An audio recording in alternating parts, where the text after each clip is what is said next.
Hey guys, welcome back to Nickdoesit, where I do it. Today is a very special motherfucking day, okay? During 2025, I saw lots of movies. Well, I mean, not that many. I did a full ranking on Letterboxd, bitch, of all the 20 movies I saw. I thought I saw a lot more. I usually do see a lot more, but this year I was flopping. But we're still gonna do a ranking of all of them from worst to best. Starting at number 20, bitch, we have Five Nights at Freddy's 2. This shit was just straight booty. Straight poop from the butt. The first one somewhat had entertainment to it, a little fun, a little camp, okay? And this had the camp, a little too much camp to the point where it's just so goofy and not fun and just cringy, and I just didn't enjoy myself. It was boring. Even the performances could not save this motherfucking movie. Coming in at number 19, we have The Strangers Chapter 2. They rebooted this series and they're doing like a whole trilogy. The third one comes out, I think, next week or something. Bitch, no one asked for all of these. Okay, the first one was flop dippity dop. It was like a worse rehash of the original Strangers without the tension or the amount of scares. Okay, it just did not feel the same. And the second one, I was lost. I was like checked out during it. That's how bad it was. Coming in at number 18, we have The Conjuring 4 Last Rites. Now, this is the last Conjuring movie in like the Conjuring series with Ed and Lorraine Warren. Okay, this was their final goodbye. This was supposedly the case that made them say, bye-bye, bitch.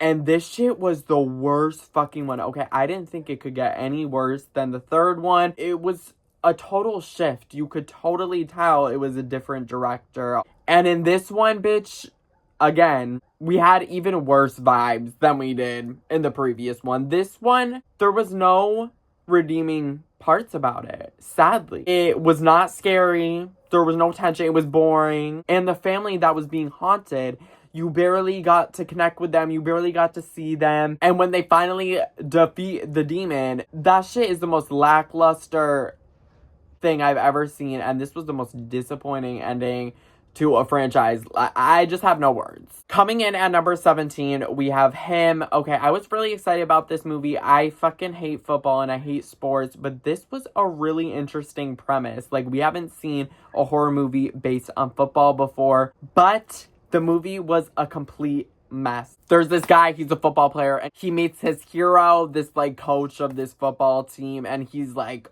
making deals with the devil and doing some like weird shit, and you would think that it would eat down, okay? But it was a mess. There was random sequences that didn't really ultimately lead anywhere, and in the end, not much happened, and in the end, it was very pointless. Coming in at number 16, we have Superman. I was really looking forward to it because I really liked how it looked. Visually, it was very pleasing to the eyes. It was colorful, it gave campy, fun, like comic books. But the movie itself, it was alright. It was campy, it was fun, it had some humor, it had action. But I think I genuinely have just moved on from my superhero phase. I think like younger me would have been chewing this the fuck up. Not as much as Avengers and shit, okay? Like, I was chewing that down. But now, at this point in my life, and just like at this point in time, we've kind of seen the same thing from superhero movies again and again and again. I'm tired. Coming in at number 15, we have The Long Walk. I was really excited to see this movie, and it was good, alright? It really was the long motherfucking walk, and it really felt like it started to drag on a little bit. The trailer is exactly what the movie is, so I feel like, I don't know, going into it, I was expecting, like, maybe something else was gonna happen, like another twist or whatever, but it was very, like, straightforward movie, and, like, they walk, and if they stop walking, they get killed. It was just that, and it was touching, and it had really good acting. It wasn't as suspenseful or as thrilling as it could have been. Coming in at number 14, we have Shelby Oaks.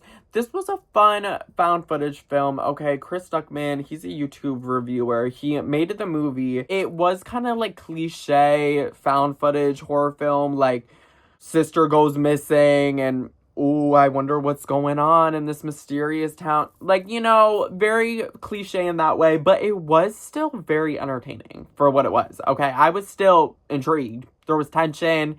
It was intense. There were scary moments. Coming in at number 13, we have Companion. I was really excited for this movie. It wasn't as good as it could have been. All right, I feel like we got the twist too early on in the movie, and it led the rest of the movie to just be not as exciting as it could have been. We found out that she was a robot, and it's like, all right, so now what? Maybe I'm just a tough critic, bitch, but I don't know. Something was missing. Coming in at number 12, we have 28 Years Later. Everyone was fucking hating on this movie, but I enjoyed myself so much. I thought it was entertaining. I thought it was scary. A little goofy. Okay, those naked fucking zombies running around with their dicks out. It was a lot. The story intrigued me. Coming in at number 11, we have Final Destination Bloodlines.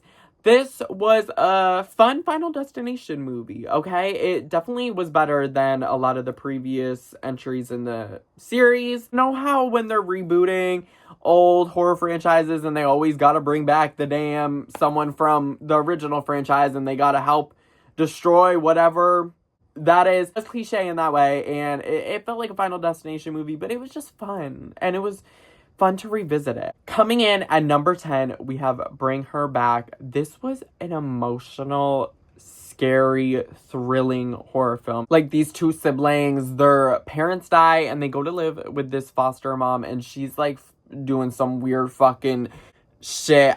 You just have to watch it, bitch. It's really scary and intense, yes, but it's also very emotional and has a deep core, like, message.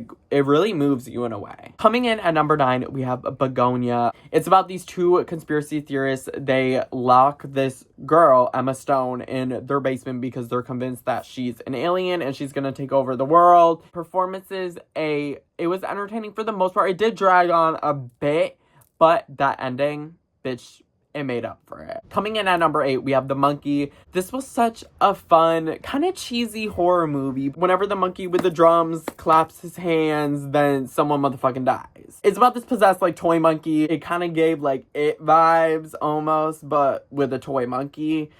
I was living, okay? I was seated. Coming in at number 7, we have The Black Phone 2. This was drastically different from the first Black Phone. I don't know how to describe it. It was weird. It was, like, grainy, and it felt like we were watching, like, some VHS tape and, like, something that we were not supposed to be watching. So, visually, it had a different vibe, and storyline, a very different vibe, okay?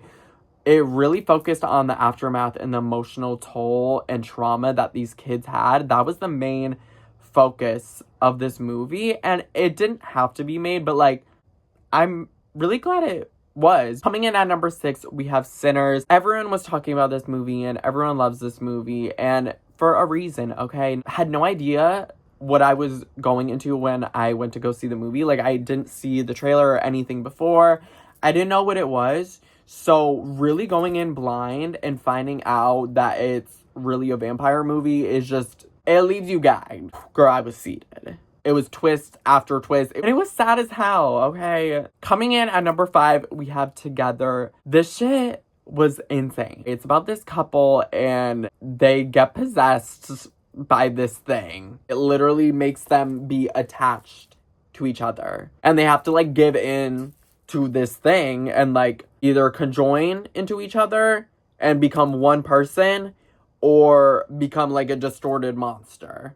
It's hard to describe without watching the movie, but it's as crazy and visually fucked up as it sounds, bitch. Lots of skin pulling, tearing, so if you don't do that, stay the fuck away. Coming in at number 4, we have Avatar, Fire and Ash. Bitch, I am an Avatar girly down. The first movie is one of my absolute favorites. The second one was so fucking good. It was entertaining, not as good as the first, but this one, I was enjoying myself.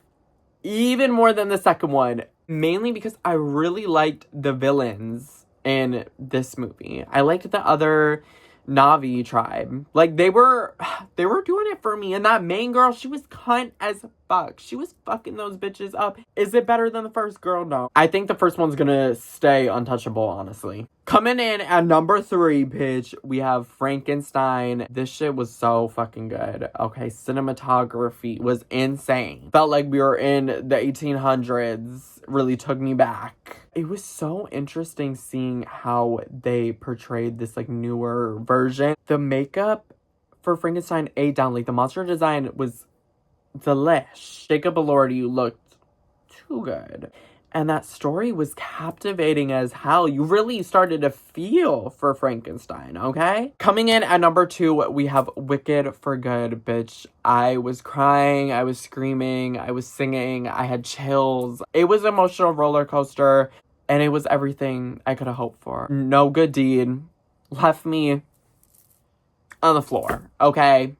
I'm still not over that. And I'm a huge Wicked fan. I'm a huge Broadway fan. I've known the show for so long. So I knew how it ended. And I was just so excited that they did it justice. And they did it right. It's a very, very different vibe from the first movie. This one's a more darker, like, aftermath type vibe. Kind of like the Black Phone 2. Now, coming in at number 1, bitch, Nickdoesit's number 1 movie of 2025. We have Weapons. Everyone's been talking about this movie, and for a reason. It's good as fuck. Seriously, go into it blind.